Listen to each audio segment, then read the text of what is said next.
प्यारे दोस्तों, सादर अभिवादन। मैं हूं महेश कुमार वैद और आप देख रहे हैं एनजेपी हरियाणा। दोस्तों, ठंड बढ़ रही है लेकिन अरावली का मुद्दा गर्म हो रहा है। पर्यावरण प्रेमी ही नहीं, आम जन भी अब भाजपा सरकार पर सवाल उठा रहे हैं।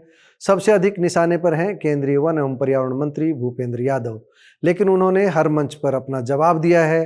पहले हम भूपेंद्र यादव की 2 दिन पूर्व प्रेस कॉन्फ्रेंस में कही गई बातें बताते हैं और इसके बाद आज अलवर के नाम लिखी उनकी पाती की बात करते हैं और उन्होंने बहरोड में जो बयान दिया उसकी बात करते हैं। सबसे अंत में हम अरावली विरासत अभियान की ओर से 23 दिसंबर को जारी वक्तव्य पर बात करेंगे। इस वक्तव्य में भूपेंद्र यादव की बातों को सिरे से खारिज किया गया है। इस अरावली विरासत अभियान से नीलम आहलूवालिया सहित कई पर्यावरणविद जुड़े हुए हैं। आहलूवालिया पीपल फॉर अरावली की संस्थापक हैं। अशोक गहलोत का वार भी हम सबसे अंत में आपको सुनवाएंगे और दूसरे पर्यावरणविदों की बातें भी आपको बताएंगे। दोस्तों, सबसे पहले बात करते हैं भूपेंद्र यादव की। उन्होंने 22 दिसंबर को एक पाती अलवर के नाम, जो वह हर महीने लिखते हैं, उस पाती में उन्होंने इस बार केवल अरावली के मुद्दे पर अपने घिरे होने को लेकर के जवाब दिया है। सीधी बात कहें तो जो उन पर सवाल उठा रहे हैं उनके ऊपर ही भूपेंद्र यादव ने सवाल उठाया है। मैं आपको पढ़ करके बताता हूं, आप अपनी स्क्रीन पर भी देखते रहिए। उन्होंने लिखा है कि मैं इस पाती को अलवर संसदीय क्षेत्र के विकास कार्यों को आप तक पहुंचाने का एक माध्यम मानता हूं, परंतु आज ये पाती मैं अरावली पर फैलाए जा रहे भ्रम को दूर करने के लिए लिख रहा हूं। अलवर भी अरावली पर्वतमाला का एक अभिन्न अंग है, जहां सरिस्का टाइगर रिजर्व और सिलीशेड जैसी प्राकृतिक धरोहर विद्यमान है। मैं आपको आश्वस्त करना चाहता हूं कि अरावली पूर्ण रूप से सुरक्षित है और माननीय सर्वोच्च न्यायालय का फैसला अरावली के समेकित संरक्षण, अवैध खनन पर अंकुश लगाने, पर्यावरणीय मानकों के अंतर्गत संरक्षित क्षेत्रों के बाहर अनुमन्य खनन के माध्यम से स्थानीय लोगों को लाभ देने और क्षेत्र के आर्थिक विकास के साथ साथ प्राकृतिक संरक्षण के दृष्टिगत किया गया है। यानी कि भूपेंद्र यादव सुप्रीम कोर्ट के फैसले को सही ठहरा रहे हैं और आगे क्या कहते हैं वो भी आपको बताते हैं। अभी भूपेंद्र यादव का कहना है कि मेरा यह दृढ़ मत है कि अधिकांश लोगों ने माननीय सर्वोच्च न्यायालय के निर्णय का गहन अध्ययन नहीं किया है, जिसका फायदा उठाकर कुछ लोग सच्चाई के विपरीत अरावली की परिभाषा और उसके भविष्य को लेकर भ्रम फैलाने का काम कर रहे हैं। वास्तविकता यह है कि सर्वोच्च न्यायालय द्वारा दी गई अरावली की परिभाषा, जिसमें स्थानीय ऊंचाई से 100 मीटर ऊपर उठने वाले भू आकृतियों या पहाड़ी को अरावली माना जाएगा, राजस्थान में पहले से लागू परिभाषा, जो कि श्री अशोक गहलोत के कार्यकाल में 2002 में गठित कमेटी की रिपोर्ट के आधार पर बनाई गई के समरूप है। यानी कि भूपेंद्र यादव ने कहा है कि यह उसी नीति के समरूप है जो अशोक गहलोत के समय बनाई गई थी। लेकिन अशोक गहलोत ने क्या कुछ कहा है इसके जवाब में आगे आपको सुनवाएंगे। भूपेंद्र यादव ने कहा है कि गहलोत के समय बनाई गई कमेटी की रिपोर्ट के आधार पर जो रिपोर्ट है उसके आधार पर आज भी राजस्थान में ऐसी अरावली की पहाड़ियां जिसकी ऊंचाई 100 मीटर से ज़्यादा है पर खनन पर प्रतिबंध है। अतः ये भ्रम फैलाना कि माननीय सर्वोच्च न्यायालय द्वारा मानी गई अरावली की परिभाषा एक नई परिभाषा है जिससे अरावली का नुकसान होगा, पूर्णतया तथ्यहीन है। यह बात भूपेंद्र यादव कह रहे हैं। उन्होंने जो कुछ कहा है वो पूरा का पूरा आप अपनी स्क्रीन पर भी देख सकते हैं। हम कुछ देर के लिए विश्राम ले रहे हैं। आप 1 मिनट तक पूरा पत्र उनका पढ़ लीजिए, आपको पूरी बात समझ में आ जाएगी।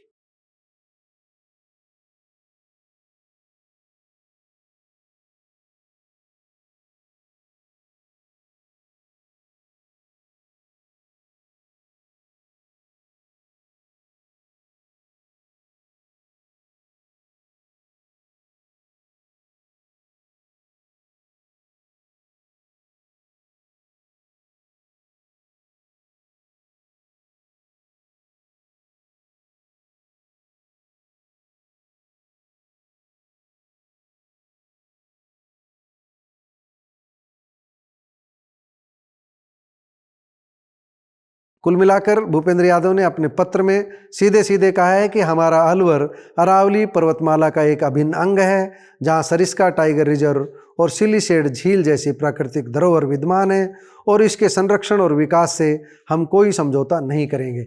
यानी कि अपने पत्र में, अलवर वासियों के नाम भेजे पत्र में भूपेंद्र यादव ने सीधे सीधे कह दिया है कि किसी तरह का समझौता अरावली को लेकर नहीं होगा, अरावली को किसी तरह का नुकसान नहीं होगा।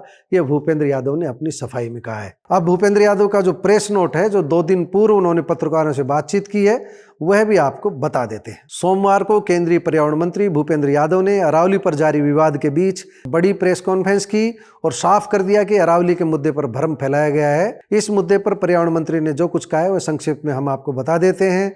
भूपेंद्र यादव ने कहा कि अरावली हमारे देश की प्राचीन पर्वत श्रृंखला है। पिछले दिनों सुप्रीम कोर्ट ने एक फैसला दिया जिस पर भ्रम फैलाया गया। मैंने इस फैसले को देखा है। मैं कहना चाहता हूं कि पीएम मोदी के नेतृत्व में अरावली की पहाड़ियां और बढ़ी है। कोर्ट के जजमेंट में कहा गया कि अरावली को बचाने के लिए और इसे बढ़ाने के लिए कदम उठाने चाहिए। खासतौर पर हरियाणा, दिल्ली और राजस्थान में पहाड़ियां बढ़ी हैं। दिल्ली के ग्रीन बेल्ट के लिए हमने काम किया है। अब पहाड़ियां बढ़ती है ये तो भूपेंद्र यादव ही ज़्यादा अच्छे से बता सकते हैं। देखिए उन्होंने आगे क्या कहा है। भूपेंद्र यादव ने कहा है कि अरावली पहाड़ को लेकर जो कोर्ट का आदेश है उसमें जो टॉप मीटर का विषय है वो उस स्टेज का मिनिमम स्टेज है। मैं क्लियर कर दूं कि एनसीआर में माइनिंग की इजाज़त नहीं है, इसलिए सवाल पैदा ही नहीं होता। फैसले में यह भी कहा गया है कि नई लीज माइनिंग नहीं दी जाएगी। अरावली का जो कोर एरिया है वहाँ माइनिंग की अनुमति नहीं है। भूपेंद्र यादव ने यह भी कहा कि अरावली के कुल 1.44 लाख वर्ग किलोमीटर क्षेत्र में मात्र 0.19% हिस्से में ही खनन की पात्रता हो सकती है, बाकी पूरी अरावली संरक्षित है। दोस्तों ये थी भूपेंद्र यादव की बात, केंद्रीय वन एवं पर्यावरण मंत्री की बात, यानी उनकी बात जिनके कंधों पर जल, जंगल और जमीन बचाने की जिम्मेदारी है, जिनके कंधों पर पर्यावरण बचाने की जिम्मेदारी है, जिनके कंधों पर वन बचाने की जिम्मेदारी है। अब इसका जो जवाब आया है अरावली विरासत जन अभियान की ओर से, वह जवाब आपको हम सुनवा देते हैं। आप यह जवाब अपनी स्क्रीन पर भी पढ़ सकते हैं। अरावली विरासत जन अभियान ने सर्वोच्च न्यायालय द्वारा स्वीकृत अरावली पहाड़ियों की एक समान परिभाषा के संबंध में सरकार द्वारा हाल ही में जारी स्पष्टीकरणों में कुछ चिंताजनक बिंदुओं को उजागर किया है। हमारी पहली चिंता यह है कि केंद्रीय पर्यावरण, वन और जलवायु परिवर्तन मंत्री श्री भूपेंद्र यादव द्वारा अपने वीडियो भाषण में दिए गए बयान और भाजपा की 21 दिसंबर 2025 की आधिकारिक प्रेस विज्ञप्ति में दी गई जानकारी में भिन्नता है। यानी कि अरावली विरासत जन अभियान ने इस भिन्नता को लेकर के सवाल उठाया है। भाजपा के 21 दिसंबर 2025 के प्रेस नोट में कहा गया है, वर्तमान में अरावली पर्वतमाला में 37 जिले हैं। यह लगभग 1,44,00,000 वर्ग किलोमीटर क्षेत्र में फैली हुई है। यह पर्वतमाला अकेले राजस्थान के 20 जिलों तक फैली हुई है। कुल भौगोलिक क्षेत्रफल का केवल 0.19% यानी 277.89 वर्ग किलोमीटर क्षेत्र ही वैध खनन परमिट के अंतर्गत है। लेकिन केंद्रीय पर्यावरण, वन और जलवायु परिवर्तन मंत्री भूपेंद्र यादव ने अपने वीडियो भाषण में कहा, अरावली का कुल क्षेत्रफल 1,47,000 वर्ग किलोमीटर है। इसमें कुल 39 अरावली जिले हैं। केवल 217 वर्ग किलोमीटर यानी 2% क्षेत्र में ही खनन की अनुमति है। पहाड़ियों को नीचे से ऊपर तक 100 मीटर की ऊंचाई तक संरक्षित किया जाएगा। अरावली विरासत जन अभियान केंद्रीय मंत्री भूपेंद्र यादव से और पर्यावरण, वन एवं जलवायु परिवर्तन मंत्रालय से निम्नलिखित स्पष्टीकरण और जानकारी सार्वजनिक करने का अनुरोध करते हैं। जो जानकारी और स्पष्टीकरण मांगा जा रहा है उसको आप अपनी स्क्रीन पर भी देख रहे हैं।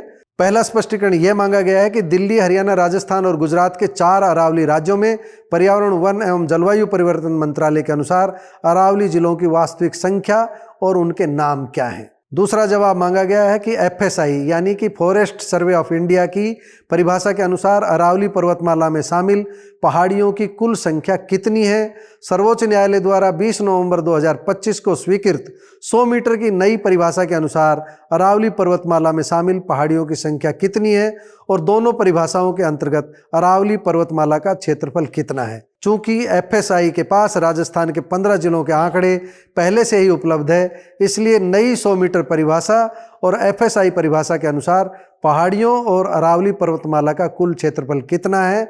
कृपया इन 15 जिलों के आंकड़े तुरंत जारी करें। हम फिर स्पष्ट कर दें, यह सवाल अरावली विरासत जन अभियान द्वारा 23 दिसंबर 2025 को यानी आज पूछे गए हैं।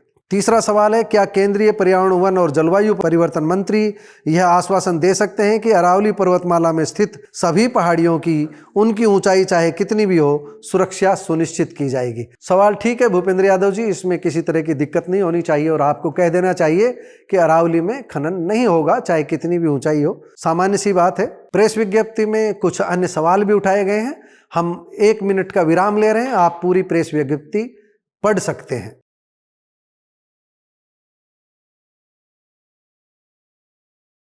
आप भूपेंद्र यादव की ओर से दी गई सफाई और इस पर उठाए गए अरावली विरासत जन अभियान के सवाल सुन चुके हैं। दोस्तों, अब हम आपको यह भी बता दें कि राजस्थान के पूर्व मुख्यमंत्री अशोक गहलोत ने भूपेंद्र यादव को कटघरे में खड़ा करते हुए क्या कुछ कहा है। आप अशोक गहलोत की बात सुन सकते हैं।